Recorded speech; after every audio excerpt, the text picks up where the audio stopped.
You join me today for the introduction to a brand new series.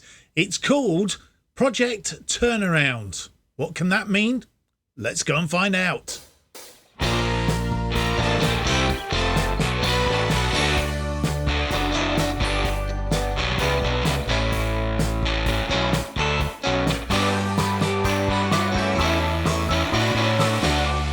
Hello and a very warm welcome to episode 1 of Project Turnaround, where we try and turn around one of the sides that have fallen out of the Premier League. My name's Mark, and on today's episode I'm going to bring you a little bit of an insight as to what the series is about and introduce you to the team that we will be taking on and a bit of explanation about how we're going to do this. It's not going to be a long-term save. It probably, well, it depends. It could end at the end of the first season, or it could go to 2 seasons. I'll explain more in just a few moments. But here on the screen is the table for you, and we'll have a look at that first because that does give us a little bit more insight as to what we're doing. To explain a bit more, this particular series, the premise of it is that we are going to try. I've just realised this camera is out of thing. If you just excuse me, I'll just pan it across that way. That's better. Yeah, the premise is that we are going to try and turn around one of the sides that has dropped out of the Premier League in this particular save. We're here on the 1st of June. We're going to holiday forward and see which side. Well, we've holiday forward actually from 22 to 23 to get the 3 sides that are dropping out of the Premier League. And then what we're going to do is we're going to work through and see which one we will take over and try and get them back from the Championship into the Premier League. The Premier League in this particular save, Arsenal have won the Premier League with 87 points. Then Manchester City and Liverpool on 78. Tottenham on 70. Aston Villa on 65. Newcastle on 63. And Chelsea on 62. And then relegated Brentford, Wolves and Crystal Palace. So what we're going to do is we are on the 1st of June, as I said. We're going to go through as far as we need to, and we'll see which side actually sack their manager. And if they sack their manager, we'll take them over, or take the job over. If we get through to 1st of August and there hasn't been anybody sacked, then what we will do is we will pick a side and effectively take them over, possibly the side that hasn't changed the manager. So let's go and have a look in the inbox and see if we can discover what is going on. In fact, I don't think we're going to discover a lot there. Wolves. In fact, let's have a look at the sides. I'm doing this all wrong, so bear with me. Brentford, then, they were relegated. Thomas Frank is their manager, remains their manager as far as I can see. If we have a look, yeah, their managers, Thomas Frank, 4 years and 228 days. He's been there. I can see their reluctance to get rid of him. Promoted in 2021 and finished 18th in the Premier League. So he's not gone. We know that much. Wolves, they've sacked their manager and replaced him, and they've brought in a new manager. Paulo Sousa has taken over Wolves, so we can rule Wolves out. Wolves are already ruled out. The fact that they've got a new manager, they've replaced their manager, and did we actually see? Let's go back there a minute.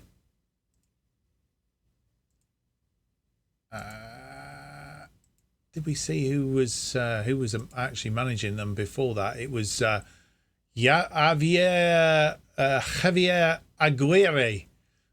He was sacked after 140 days in the thing. Julian Lupagili. Lupatigi. He was the manager. He's got sacked anyway, and Aguirre wasn't in there for very long, and he's gone as well. But they've replaced. So Crystal Palace, next port of call. Current manager is Ralph Husenheti. 192 days he's been there.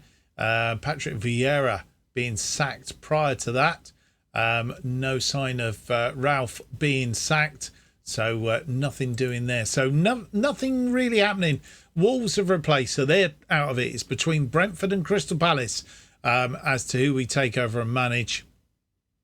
What we're going to do right now is we're going to cycle forward just a little bit and see if we can find out a little bit more of what's been happening.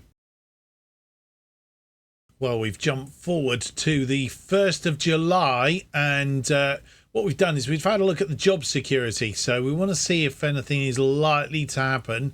Of the teams that were relegated, we know that Wolves had replaced their manager with Paulo Sousa, and he is their job status is stable. So nothing happening there. As I say, we've pretty much already ruled out Wolves. The other team relegated was Crystal Palace. They are currently stable with Ralph Hasenhutti. So that's looking like that's not going to happen. Certainly not going to sack him anytime soon. Thomas Frank at Brentford. He is insecure. Not been sacked yet, but he's probably looking the most likely to go. Having spent a lot of time there. So Brentford is looking the most likely at the moment. What we're going to do now is we're going to jump forward again, and we're going to go to the 1st of August, 31st of July, 1st of August, and see whether we can find out. We'll have a look and see whether this gives us any clearer indication. Whether that's become secure, then we've got a little bit of a problem, I guess. Or whether Thomas Frank gets sacked somewhere between the 1st of July and the 1st of August. Let's go and see what happens. And you come back and join me on the 31st of July. And it's looking very much like Brentford is the team that we're going to go to. Thomas Frank's not been sacked. He's still there, but his job status is insecure. Crystal Palace still have a stable now, as opposed to secure. So Ralph Hasenhutti is not moving from Crystal Palace, and Paulo Sousa is not moving from Wolves. So it's pretty much looking like that. What we're going to do right now is we're going to reveal the team that we are going to manage in the Project Turnaround.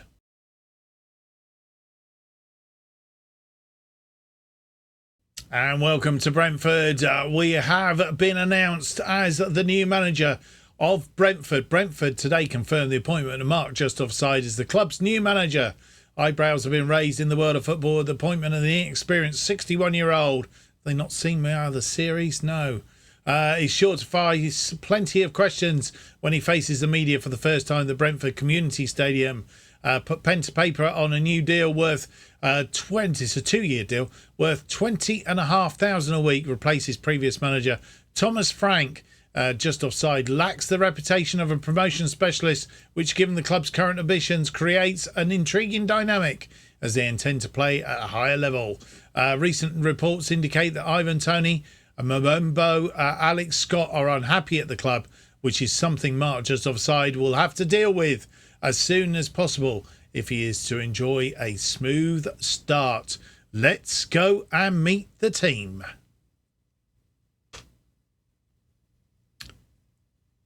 Well, Cliff has said hello. I would like to extend a warmest congratulations on behalf of everyone at the club.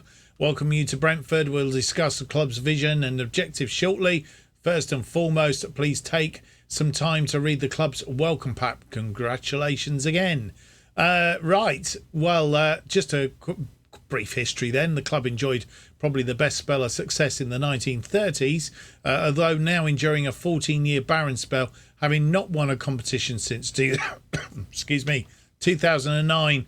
Brentford still have a history of which they can justly be proud. Brentford won the England second tier for the only time in 1935, won the third tier in 1933 and in 1992, and finished runners-up on 4 occasions. Won the English fourth tier in 1963, 1999 and 2009, and finished runners-up in the EFL Trophy in 85, 2001 and 2011. We have a transfer budget of 80 million, 80.3 million, wage budget of 1.2 million. So that's looking extremely good. We have a 17,250 capacity stadium built in 2020. Average training facilities, average youth facilities, fairly basic youth recruitment. We'll see if we can improve on those. If we can, let's go and have a look. This is the team then that's theoretically the best 11 as it currently stands. Raya in goal, Henry, Janssen, Pablo Mari, Roslev are the defensive line. Norgard as defensive midfielder. De Silva, which De Silva is that? That is Joshua De Silva. Alex Scott, latterly of Bristol City, of course. He is in central midfield. Damsgaard and Mabumo are the wide players sitting behind Ivan Toney. So that is our best 11. Top owner is Norgard, and captain is Ivan Toney. And we don't have a top goal scorer, obviously, yet. Loan obligations. Pablo Mari is on loan from Arsenal until the end of the season. Balacum is on loan to Midtjylland until end of June. We have Val Alducan. He's on loan to Wimbledon. And Conor McManus is on loan to Finn Harps until December. So they are loans out. Play attacking football, play possession football, develop players using the club's youth system, work within the wage budget, grow the club's reputation, a minimum of 2-year contracts for first team footballers, gain automatic promotion to Premier League. That's what we're expected to do this season. Be competitive in the FA Cup, be competitive in the Carabao Cup, training facilities improvement complete, youth facilities improvement complete, grow the club's reputation. And next season is grow the reputation, work towards becoming an established Premier League side, and that pretty much continues through the rest of the 5-year trajectory. Our supporter liaison officers asked you to provide details of the club's supporter culture expectations. Don't think there's much to do there. Finally, if you want to arrange any of the following, just give me the word. We'll sort that out at some point or other, I have no doubt. Right, let's go and have a look at the team then that we have inherited.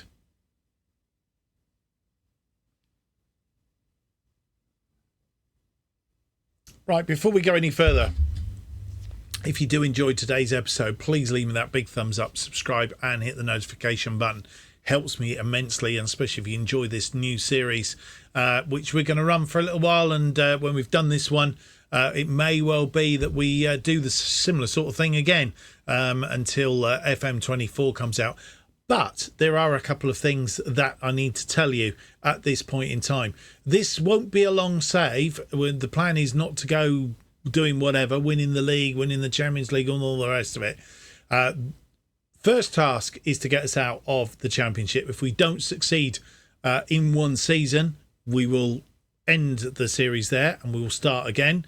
If we do get them promoted to the Premier League, we will play a first season in the Premier League. So it will be probably no more than 2 seasons. We'll just see how far we can go in our second season. If we manage to get promoted to the first season into the Premier League, that's how it all fits. The other thing to mention is I know a few people have been a bit worried of what's happened to the Chelsea save. Basically, what we've done is we've parked it. I am going to continue with the Chelsea save, but sort of offline, and we're going to dip into it every so often. So as it stands at the moment, To Be a Legend goes out Mondays and Thursdays. This series project turnaround will go out on Tuesdays and Fridays, and then every couple of weeks or so you'll have a Chelsea update, a couple of games from the Chelsea save, and we will be focusing pretty much around the Champions League, because that was the one thing that we didn't win in the making Chelsea stand proud. And I'll keep you up to date of how that's progressing. So we will dip in, but won't necessarily be every week. But every couple of weeks you'll get an updated Chelsea stands proud. But it isn't going to be a sort of ongoing series in the sense of we're going to have episodes every week or every Tuesday, Thursday, that sort of thing. So that's how it's going to be. This is the team then that we have inherited here at Brentford. David Raya is the number one goalkeeper by the looks of it. Ellery Balcom is out on loan. I think we already established that. So the reserve goalkeeper that we've got in is Thomas Strakowska, or Trakoshka. And he's the number 2. Maybe need to replace him. I don't know. Then central defenders, we've got 3 main ones. One of those is in on loan, Pablo Mari. I think we picked up that he's on loan from Arsenal. Probably need another central defender. Kramer and Janssen are the main central defenders. Roslev is the wing back on the right side. Nordegaard can play in central defence, but also is a defensive midfielder, central midfielder. Sorensen can play on the left side of defence, central defence as well. He's 6'4", so he's well akin to that. We'll look into that a bit more, and then can also play as a defensive midfielder, which fits maybe the style of play that we're going to have. Rico Henry can play as the defensive on the left side, I think. Yeah, plays left sider, can also play as a left-sided wing back. Aaron Hickey, he plays left or right, can play on either side as wing backs as well. Onyeka can play as a defensive midfielder, midfield central. Bidstrup, Josh De Silva, defensive midfielder, midfield central. Maghoma, he's a defensive midfielder, can play as an attacking midfield as well. So pretty much through the central part of that midfield pitch. Baptiste, very similar, straight through the middle there. We have Lefay, who can play through the centre of midfield, but can play wide as an attacking midfielder as well. So he could be quite useful. Alex Scott, he can play sort of central mid, defensive, central, attacking midfielder. Can also play as a wing back if we need him. And he can also play as a right-sided attacking midfielder as well. So very versatile is Alex Scott, as I think we noted. The first thing we're going to have to do is turn him around and make him see that he's a valued member of the squad. We have Al Shirazi, Sharaway. He is a left-sided wing-back, can play as attacking midfielder as well. So he could be useful. Perez is a midfield right-sided attacking midfield on the right and a striker. We have Yermolek, attacking midfield. So we've got abundance of midfielders. Might need to sort of lighten up the load a little bit. And then when we get down here, we've got some strikers. One out-and-out striker, of course, Ivan Toney, finishing 16, and we have this guy Deravisklu, Hali Deravisku. He is Turkish, and he can play there. We'll get to know this side a bit more. Can play right across that attacking midfield or as a striker. Zakuri can play as a striker as well. So some options. Kane Lewis Potter, he's injured at the moment. He's out for 4 to 5 days, so he's not going to be out for very long. Mbumbo can play across that attacking midfield as well. not in the central bit, but can also play as a striker. Of course, we have Sergi Canos here, waiting permanent Celtic move. So he's not going to be around for long. He's going to Celtic. That's why we ruled him out then. So that's the team. Tactics-wise, this is what, if we fit with our 5-2-3 defensive midfield with the vertical tiki-taka, this is the team that has been recommended to me. And it looks like this: Raya in goal, Sorensen, Murray, Janssen, Sharaway, Scott, Bidstrup and Roslev as the sort of defensive half, Mumbo and Perez as the wide players sitting behind Zakiri. So that is the team that we've come up with to start off, possibly the save. We've only got one tactic loaded in at the minute. Let's have a look at the schedule. We have played 3 pre-season games, one to come, which we're going to feature as the first game of our second episode against Huesca, a Spanish side, play in the La Liga, Smartbank La Liga, and we're facing them. But we have played Munich, 1860 Munich, beat them 2-1. Damsgaard and De Viersklu are the scorers in that one. Duisburg, Perez, Tony and Godwin, the scorers in that one, with 3 up after 29 minutes in that one. And in the game against Juan Rosenberg, 2-1 win. Canos and Shandon Baptiste were the scorers in that one, playing a 4-3-3 formation.